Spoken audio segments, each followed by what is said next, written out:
Você que vai assistir a lição agora, lembre-se, se inscreva no nosso canal, ative o sininho, compartilhe os vídeos para que os seus amigos também possam conhecer mais da Palavra de Deus. Tudo bem com vocês? Aqui é a tia Rosana e nós temos agora mais uma lição especial para a vida de vocês. Ore comigo. Santo Deus, bondoso e eterno Pai, que a Tua poderosa palavra possa nos abençoar. Abençoe a vida de cada pessoa que está assistindo esta aula agora, que a Tua poderosa mão esteja sobre eles, esteja sobre mim também. Em nome de Cristo Jesus, nós oramos agradecidos. Amém. Oi, se eu colocasse na sua frente duas vasilhas, numa delas tem pepino e cenoura. Que delícia! Na outra tem chocolate. Que delícia! Eu pergunto, qual das duas vasilhas você escolheria? Você não pode escolher as duas, só pode escolher uma. Qual que você escolheria? Ah, eu sabia! Muita gente aí escolheu a vasilha do chocolate. Por que será que a gente gosta tanto dessas coisas? De bolo, bala, chocolate. E muitas vezes a gente prefere isso a uma salada, que é muito bom e também é saudável. Mais saudável que o chocolate. Hoje nós vamos aprender sobre as nossas escolhas alimentares também. Vamos aprender isso com uma pessoa muito importante na palavra de Deus. Um jovem que deu um exemplo maravilhoso de obediência e amor a Deus. Vocês já conhecem esse jovem. O nome dele é Daniel. Daniel era muito jovem quando seu país foi atacado. E na guerra, eles fizeram prisioneiros. Levaram cativo muitos outros jovens, além de Daniel. Levaram muitas outras pessoas. Você sabe o que é cativo?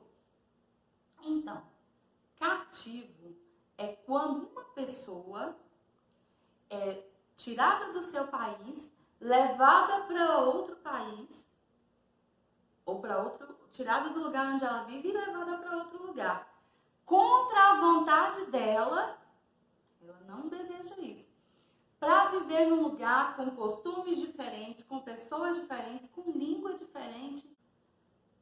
Eu vou dar um exemplo de como é essa questão de ser levado cativo. É como se alguém me tirasse daqui, me prendesse, me levasse lá para a China, e aí eu era obrigada a ficar lá, não podia voltar para minha casa, não podia voltar para minha família.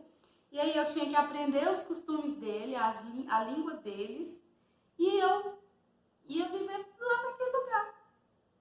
Obrigada, forçada. Isso é uma pessoa que foi levada cativa.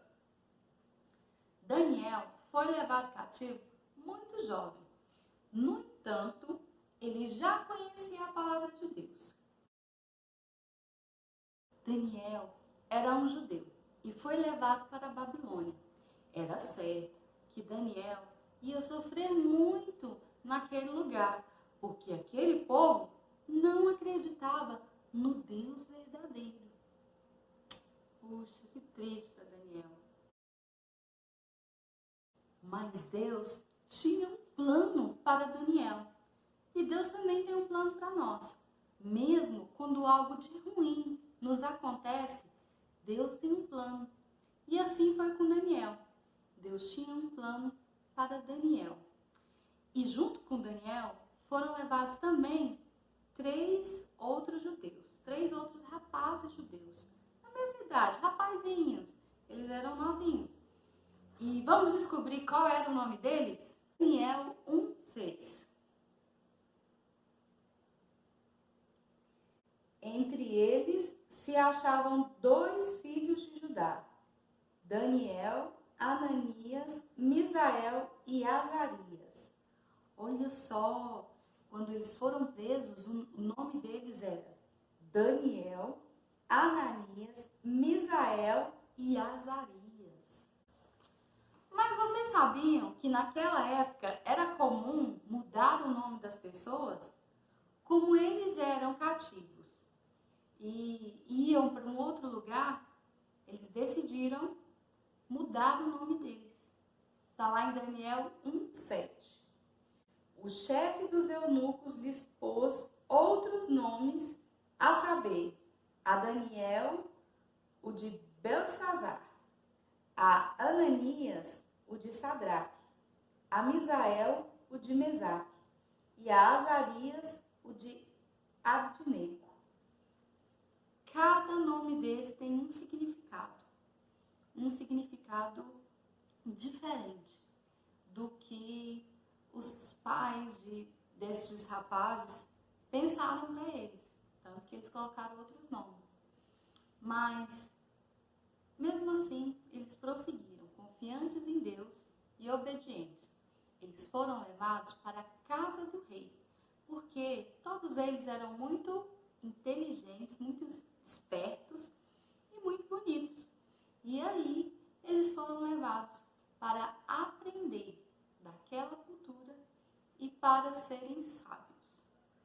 O rei mandou que dessem para aqueles jovens uma comida muito gostosa, um banquete, algo muito, muito, muito gostoso. E aí, Daniel falou para o chefe que cuidava deles: chefe, nós queremos comer verduras e beber água. Não queremos nada desse banquete que o rei mandou. O chefe ficou muito preocupado, porque ele era responsável pela vida de cada um daqueles jovens.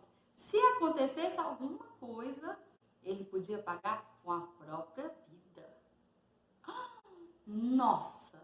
E aí ele pegou e ficou meio assim. Mas Daniel, que era muito esperto, muito inteligente, falou assim para ele, como se fosse um desafio: por 10 dias nós vamos comer verduras e beber água. E conforme for a nossa aparência, o senhor pode tomar a decisão que o senhor quiser sobre a nossa alimentação. O que vocês acham que aconteceu? O que será que aconteceu? Dentro de 10 dias, Daniel e seus amigos estavam mais bonitos, mais fortes e, como sempre, mais inteligentes do que os outros, porque Deus abençoou eles. Como Daniel sabia que existiam comidas que eles não podiam comer porque Deus havia falado, ele quis ser obediente. E aí, ele obedeceu e o Senhor o recompensou. Daniel e seus amigos preferiram obedecer, escolheram obedecer ao Senhor e fazer a vontade do nosso Deus. Por isso, Deus os abençoou. Mas eles sabiam que Deus morava dentro deles. Daniel e seus amigos fizeram a coisa certa. Eles obedeceram. Eles cuidaram da saúde física e da saúde espiritual. Quando nós cuidamos do nosso corpo físico e nós cuidamos da nossa vida espiritual, Deus se agrada muito, se alegra muito, porque nós somos templo do Espírito Santo. O que será isso, hein? Na palavra de Deus, em 1 Coríntios 6, de 19 a 20, está escrito assim: acaso não sabeis que o vosso corpo é santuário do Espírito Santo, que está em vós, o qual tendes da parte de Deus, e que não sois de vós mesmos? Porque fostes comprados por preço. Agora, pois, glorificai a Deus no vosso corpo. Vocês sabem o que isso quer dizer? O Espírito Santo de Deus habita em nós.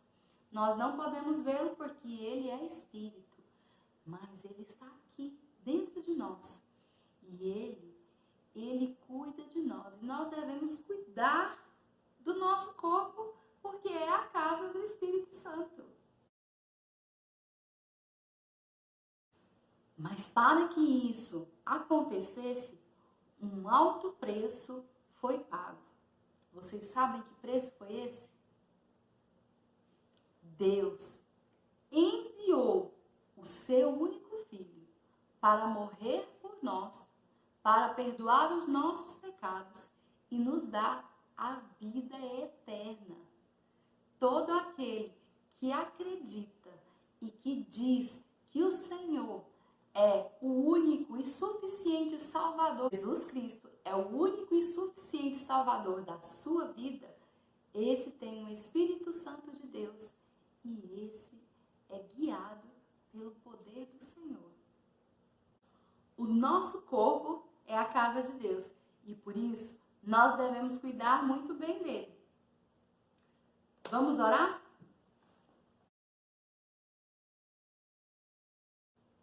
Ore comigo.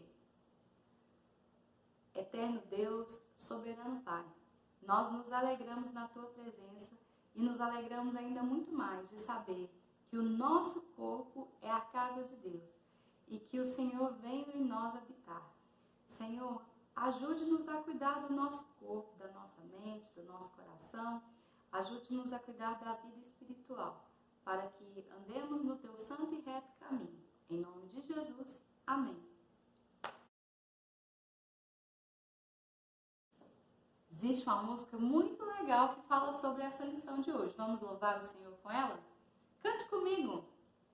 O meu corpo é a casa de Deus, em mim Ele veio morar. Tudo que penso, tudo que faço, deve a Ele agradar. Meu corpo é a casa de Deus, em mim Ele veio morar. Tudo que penso, tudo que faço, deve a Ele agradar. Tudo que penso, tudo que faço, deve a Ele agradar.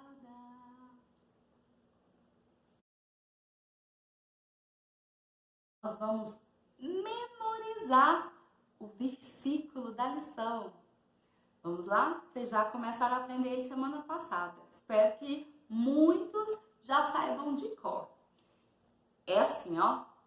Salmo 119:11. Guardo no coração as tuas palavras, para não pecar contra ti. Salmo 119:11. Guardo no coração as tuas palavras, para não pecar contra ti. Salmo 119:11. Pede o papai, pede a mamãe para ajudar você a decorar seu versículo. Pede para a vovó, para o irmão, para o amigo. Decora, memoriza, guarda no coração. Foi muito bom estar com vocês nesse tempo. Que você possa cuidar do seu corpo durante toda essa semana, durante toda a sua vida. Semana que vem nós vamos aprender mais sobre essa questão. E aí vocês vão aprender mais como você pode cuidar do seu corpo e agradar ao Senhor. Tenha uma excelente semana. Tchau!